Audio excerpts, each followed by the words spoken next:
পুনর্গঠিত হতে হবে। এই অন্তর্বর্তীকালীন সরকার জুলাই অভ্যুত্থানে 2000 শহীদের দায়িত্ব নেয় নাই।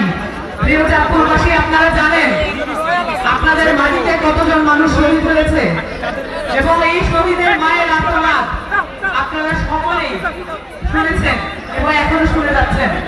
বাংলাদেশের এই উর্বর মাটি শহীদদের রক্তে রঞ্জিত। গত পরশুদিন মাইলস্টোন কলেজে যে শিশুরা নিহত হয়েছেন তারাও শহীদ মর্যাদা পাবেন বলে আশা করি।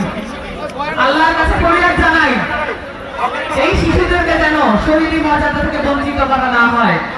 বাংলাদেশের সকল মানুষ এক মহাকাব্যিক শোক স্রোতে বহমান হচ্ছে। এই শোক স্রোত খুব কম সময় চলে যাবার নয়, কারণ আমরা যখন দেখি আমাদের সেনাবাহিনী এবং বিমান বাহিনী অকার্যকর ভূমিকা বিভিন্ন ক্ষেত্রে, তখন আমাদের মনে প্রশ্ন জাগে এই বাহিনীকে আমাদেরকে নিজেদের করে গড়ে তুলতে হবে। আমাদের মনে প্রশ্ন জাগে এই রাষ্ট্র পুনর্গঠনের জন্য কতদূর পর্যন্ত আমাদের শহীদদের মর্যাদা ভূমিত হতে হবে। আমরা দেখতে পেয়েছি এই অন্তর্বর্তীকালীন সরকার জুলাই অভ্যুত্থানে 2000 শহীদের দায়িত্ব নেয় নাই, তাদের পরিবারদের দায়িত্ব নেয় নাই।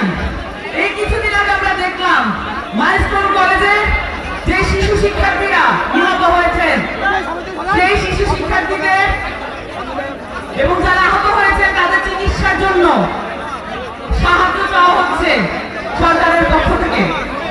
RICL TMX, যুগের পর যুগ স্থাপনা থাকে মজবুত।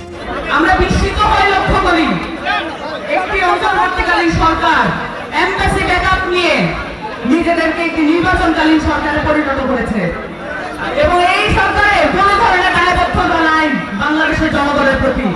আমাদের সরকার আমাদেরকেই গড়ে তুলতে হবে, আমাদের রাষ্ট্র আমাদেরকেই গড়ে তুলতে হবে, আমাদের শহীদদের মর্যাদা আমাদেরকেই রক্ষা করতে হবে। বাংলাদেশের প্রত্যেকটি ইঞ্চি মাটি শহীদের রক্তে রঞ্জিত, এটা যেন আমরা ভুলে না যাই। এই সব যেন শক্তিতে রূপান্তরিত হয়, এই চেষ্টা আমাদেরকে চালিয়ে যেতে হবে এবং কোন ধরনের এমবাসি বেকারের সরকার এটা আমাদেরকে কিছু ফিরে রাখতে পারবে না। চাঁদপুর সহ পুরো বাংলাদেশের নতুন কাঠামো নির্মাণ করার জন্য ক্রমান্বয়ে সংগ্রাম চালিয়ে যেতে হবে। আপনাদের কাছ থেকে এই প্রতিজ্ঞা নেওয়ার ছিল, তাই শত বাধা উপেক্ষা করেও আপনাদের সামনে উপস্থিত হয়েছি।